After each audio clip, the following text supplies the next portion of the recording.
scientists are not eliminating God, they're eliminating models of God. You learn Sanskrit, go back to your scriptures, go back to your Vedas and realize that God is one. Division in Islam is prohibited. We understand the concept of God in Hinduism. Quran is the most positive book. Every day, more than 3,000 fetuses are being aborted in India after they identified that they're females. According to the statistics of 1996, US Department of Justice, 2,713 women are being raped every day. Every 32 seconds, one woman is being raped. I've been raped in US until the time I'm here. Islam has the solutions to the problems of the West.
If you read Mahabharata, Krishna, how many wives he had? Krishna had 16,108 wives. So if Krishna can have 16,108 wives, so why can't we Muslims have up to 4? If you analyze, the Hindu scriptures say a Hindu can marry as many wives as they want. You come in this world only once. And again you're resurrected.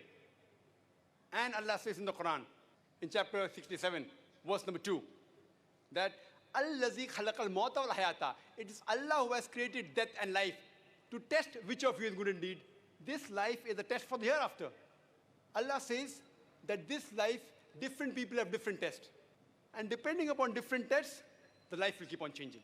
Today, Quran is a book which has remained pure for 14 centuries. Sanskrit is a dead language. You should revive the Sanskrit language and understand the scripture of Hinduism. If you understand the scripture of Hinduism, you will realize that your scripture and the Islamic scripture, they speak about the same one God. Now we would have the question and answer session.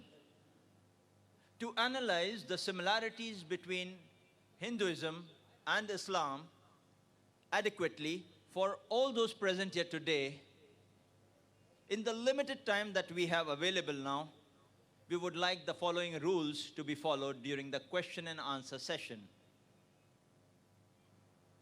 3 mics have been provided in the ground, 2 next to the stage for the gents, 1 on my right and 1 on my left, and 1 mic has been provided for the ladies in the center aisle in the front section of the ladies. The 4th question would be allowed from the slips. Please stand in the queue in front of the mics if you wish to put forward a question to the speaker. And speak in the mic only when the mic handling assistant hand you the mic. Your question should be on the topic similarities between Hinduism and Islam only. Questions not relevant to the topic, including any general questions on religion, will not be permitted. Kindly state your question briefly and to the point.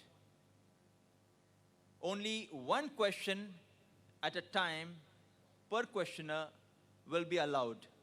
For your second question, you would have to queue up at the back of the row and await your second chance, which, seeing the time limitations, I'm doubtful you may get.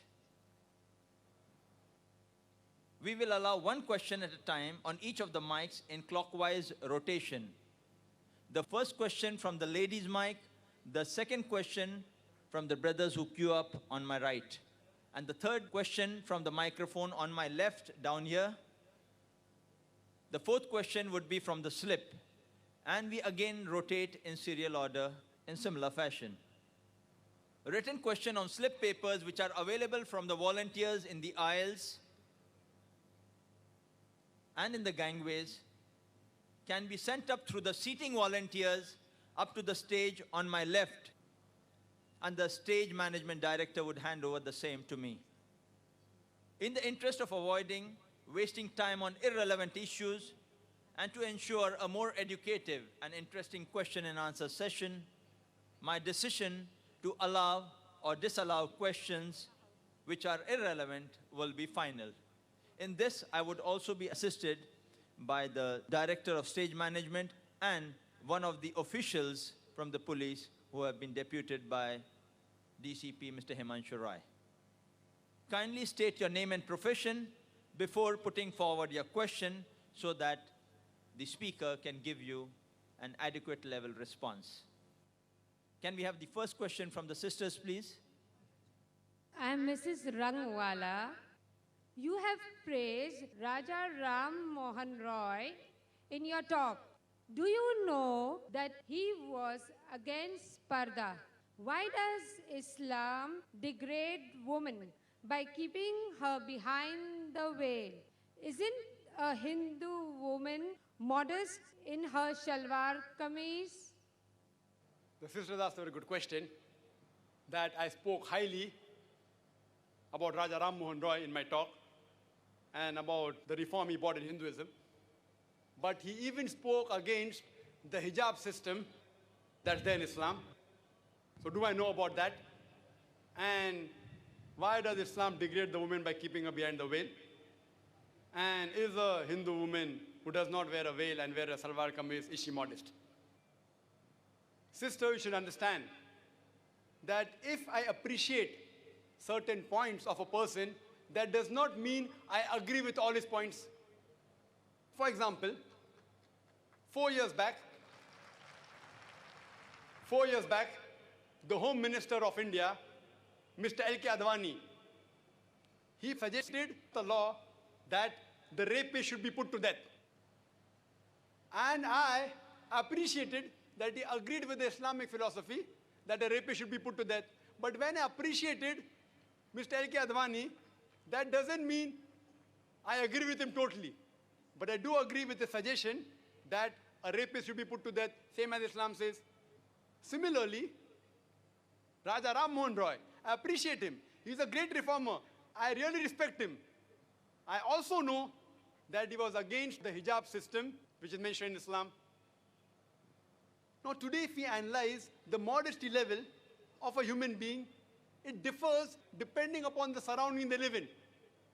For example, there are certain Muslim countries in the Arab land who say that if anyone looks at a woman or stares at a woman, it is considered immodest. Anyone stares at a woman, it is immodest. In India, as long as you don't touch a woman, you are modest. Therefore, while they greet, the ladies and the gents, they fold their hands, but they don't touch anyone. If you don't touch a woman, you are modest. In some of the Western countries, shaking hands is modest. If a man shakes hands with a lady, it is modest. And if you don't shake hands, it is considered that you are not friendly. In other Western countries, if you kiss a woman, that is modesty. If you go beyond kissing, it is immodest. Some Western countries, as long as the men and the lady, anything they do, as long as they do willingly, it is modest. So different people have different levels of modesty depending upon where they live. For example, in America, if a lady wears a mini skirt or shorts, she is considered modest. But the same girl, if she comes to India and she wears a mini skirts and shorts, we will say she is immodest. When I gave a talk in America, there was an American who told me, "Brother Zakir, do you know the Indian women are immodest?" I was shocked. I didn't agree with him. He said, "Of course. The Indian women, when they wear the sari, they expose their belly." So according to the Americans, exposing the belly is immodest. So depending upon different people, the level of modesty keeps on changing.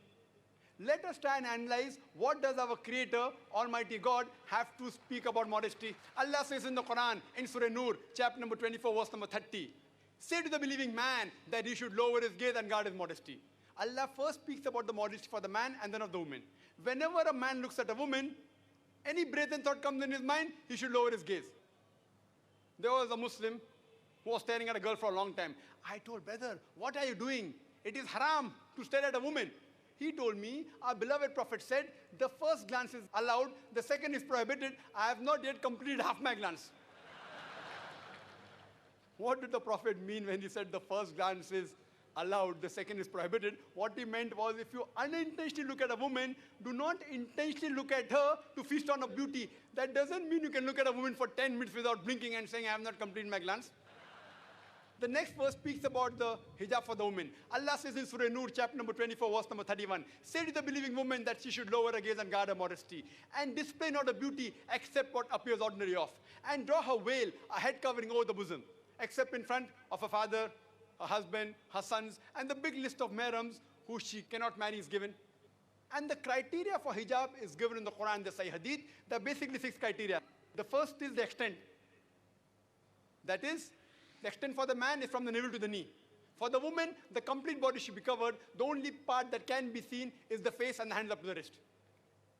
The remaining 5 criteria are the same for the man and the woman. The second criteria is the clothes they wear, it should not be transparent so that you could see through. The third is it should not be tight-fitting so that it reveals the figure. Fourth, it should not be so glamorous so that it attacks the opposite sex. Fifth, it should not resemble that of the opposite sex. And sixth, it should not be clothes which are signs of the unbelievers. And the reason for hijab is given in Surah Azab, chapter 33, verse 59, in which Allah says, O Prophet, tell to your wives and your daughters and the believing women that whenever they go abroad, they should put on a cloak so that they shall be recognized and it will prevent them from being molested. Suppose there are 2 twin sisters who are very beautiful, who are equally beautiful, and if they are walking down the streets of Bombay, down the streets of Pedaro, and one of the twin sisters, she is wearing the Western clothes, a mini skirts and short. And the other twin sister, she is wearing the Islamic hijab, complete body covered, except the face and the hands up to the wrist. And if they are walking down the streets of Pedder Road, and if round the corner there's a hooligan, there's a ruffian who's waiting for a catch, who's going to tease a girl, I'm asking you a question, which girl will he tease? Will he tease the girl wearing the miniskirts or short, or will he tease the girl wearing the Islamic hijab? But naturally, he will tease the girl wearing the Western clothes. Let's analyze what do the Hindu scriptures have to speak about modesty. It is mentioned in Rig Veda, book number 8, hymn number 33, verse number 19. It says that when Brahma has made you a dame, when Brahma has made you a woman, you should lower your gaze and should not look up. You should put your feet together and you should not reveal that which the garment and the veil conceals. So Rig Veda says that the woman should wear the veil. They should lower their gaze and should not stare. It's further mentioned in Rig Veda, book number 10, hymn number 85, verse number 30. It says, unlovely is the person, is the husband who covers his thighs with the garment of the wife. So Rig Veda says that wearing the clothes of the opposite sex is prohibited. It's further mentioned in Mahavir Charit, Act 2, page number 71, that Rama says, when Parusharam comes, Rama tells his wife Sita that he is our elder. Please lower your gaze and put on the veil. Rama tells his wife Sita, put on the veil and lower your gaze. If you read historical books, the books talking about the coin age of the age of Gupta and post-Gupta age, there are coins which have women wearing veil, Indian women, up, and the veil goes up to the shoulders. Some go up to the arms. Many Indian women, if you go to the villages, they wear the veil. They cover the head. Some of the women even cover their face. So if we analyze, even the Hindu scriptures say that the woman should wear the veil, that the woman should lower the gaze. It's a pity that Raja Ram Mohan Roy, he might not have read these verses. God willing, if Raja Ram Mohan Roy would have read these verses, even he would have told that the woman should wear the veil. 4 years back, I appreciated the Home Minister L.K. Advani for suggesting that the rapist should put to death. Maybe the next Home Minister, he would advise that the women of India should wear the veil.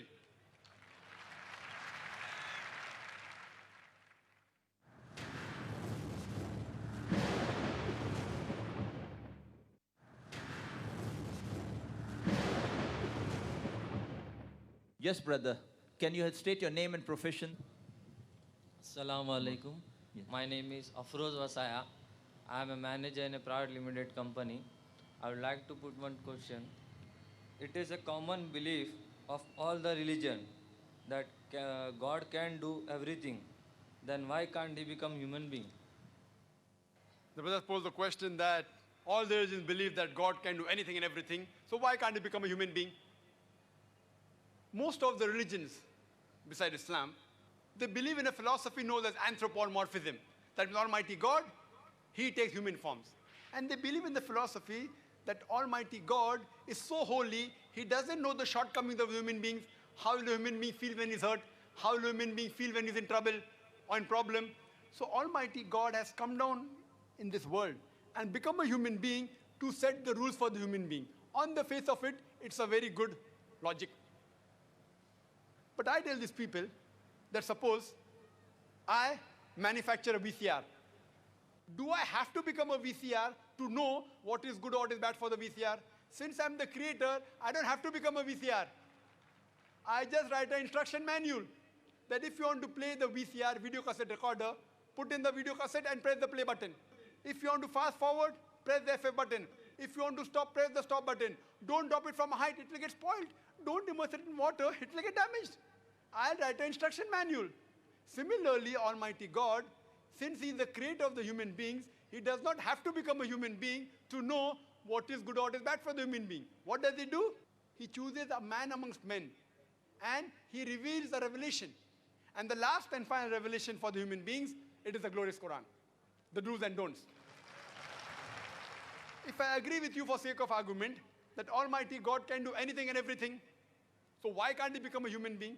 If I agree with you for sake of argument that God can do anything and everything, that He can even become a human being, if God becomes a human being, He ceases to be God. Because God and human beings have got different qualities. Almighty God, He is immortal. Human beings are mortal. You can't have a person who's immortal and mortal at the same time. God has got no beginning. Human beings have a beginning. You can't have a person who has a beginning and no beginning at the same time. Almighty God has got no end. Human beings have an end. You can't have a person who has an end and no end at the same time. It's meaningless. So either you can have God or you can have man. You can't have a God-man. It doesn't make sense. Human beings, we require to eat. Almighty God does not require to eat. Allah says in Surah Anam chapter 6 verse number 14, Almighty God feedeth everyone but does not require to be fed. We human beings require rest and sleep. Almighty God does not require rest.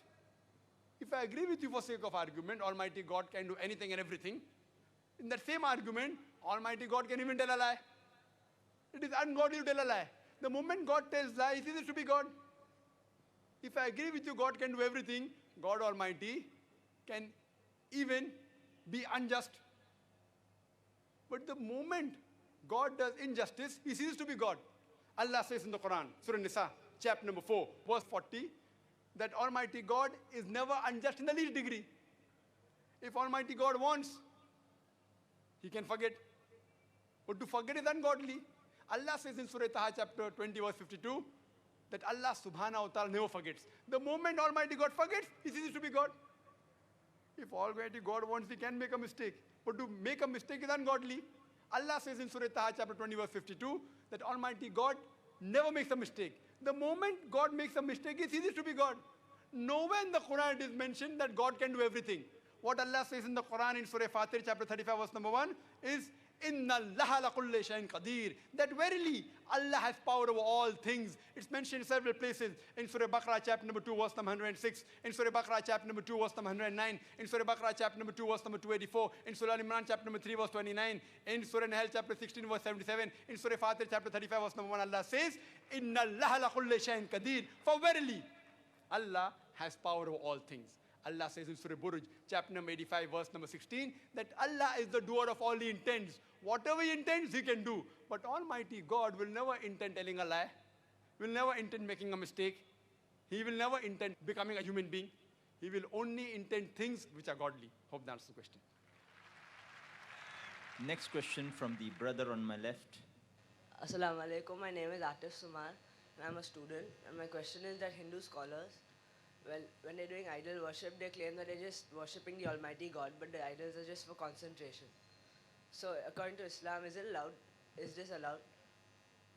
The brother asked the question that the Hindu scholars, they agree that idol worship is wrong, but to concentrate on Almighty God, the idol is only used for concentration. They agree God has got no images, but they use for concentration. So is it right? All these Hindu scholars, they have read the Hindu scriptures, and the scholars agree that Almighty God has got no images. But what they say, that those people who have lower consciousness, they require an idol for concentration. Once you reach a higher level of consciousness, then idol is not required. So I tell these pundits and scholars that those people who have higher consciousness, they don't require an idol to concentrate. So we Muslims have already reached that higher level of consciousness. We don't require any idols to concentrate.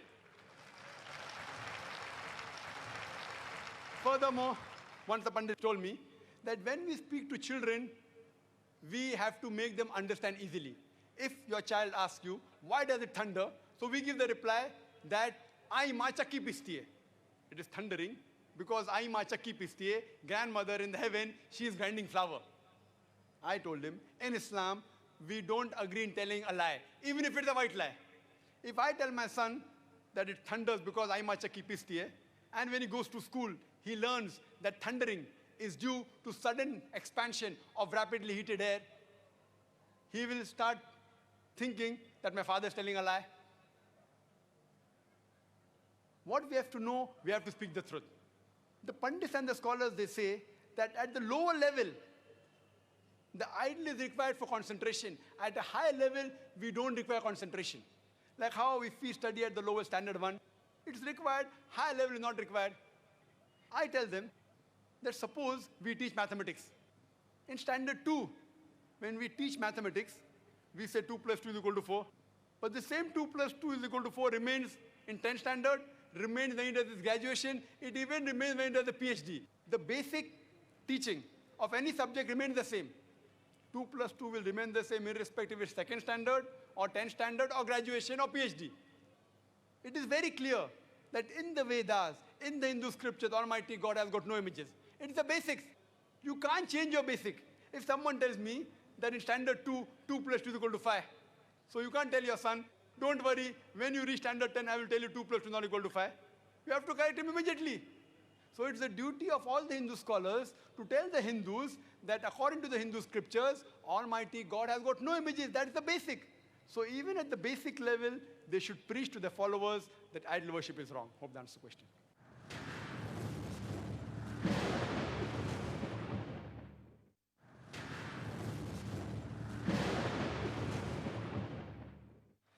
Next question, which is the fourth question of the day and the first on the slip, is by brother Rohit Shah. He asks, if Islam is the religion of peace, then why does it preach the concept of jihad, that is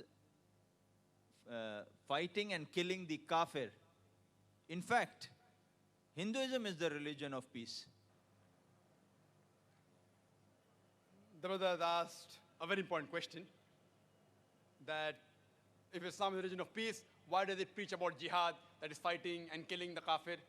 In fact, Hinduism is a religion of peace. There's a great misconception as far as jihad in Islam is concerned. This misconception is not only amongst the non-Muslims, it even amongst the Muslim. They think that any war fought by any Muslim for any reason, whether it be for personal gain, whether it be for fame, whether it be for money, any war fought by any Muslim is jihad. Jihad does not mean any war fought by any Muslim. Jihad comes from the Arabic word jahada, which means to strive, which means to struggle. In Islamic context, it means to strive against one's own evil inclination. It also means to strive to make the society better. It also means to strive in the battlefield in self-defense. It also means to fight against tyrant and oppression. Jihad basically means to strive, it means to struggle.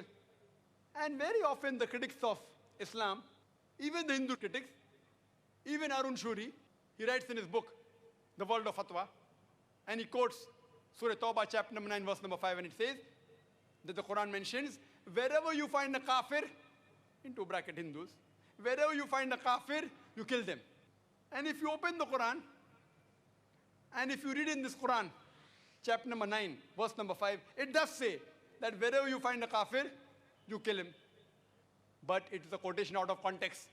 For the context, read a few verses previous. The first few verses of Surah Tawbah speaks about a peace treaty between the Muslims and the mushriks of Makkah. This peace treaty was unilaterally broken by the mushriks of Makkah. So Allah subhanahu wa ta'ala, by the time he reaches verse number 5, he gives the ultimatum to the enemies, to the mushriks of Makkah. You put things straight in 4 months' time, otherwise the declaration of war.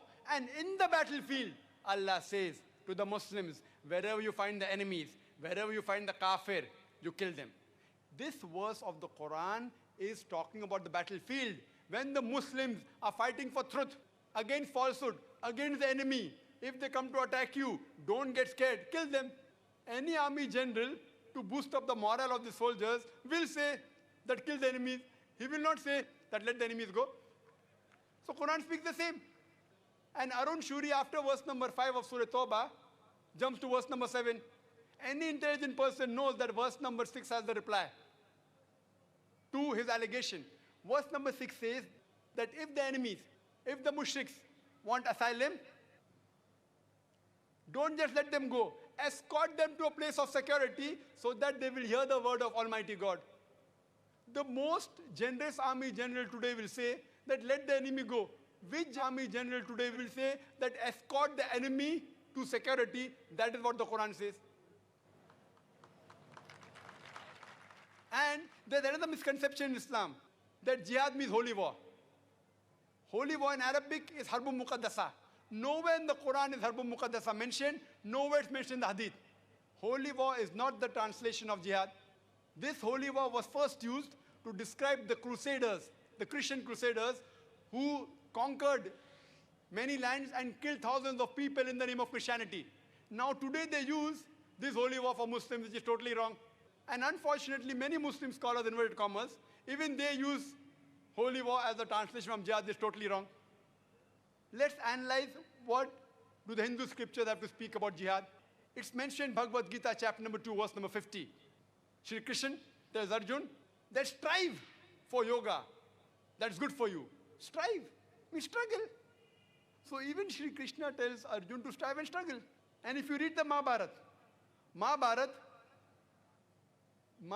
speaks about the battle between the cousins, the Kaurav and the Pandavas. There are thousands of verses in Mahabharata which only speak about fighting, multiple times more than the Quran. And if you read Bhagavad Gita is holy scripture of the Hindus.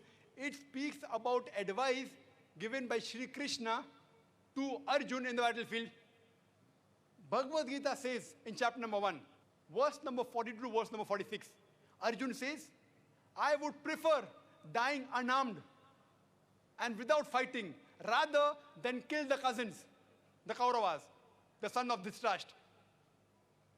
Shri Krishna replies in the next chapter, chapter number 2, verse number 2, O Arjun, how could such impurities come to your mind that you don't want to fight?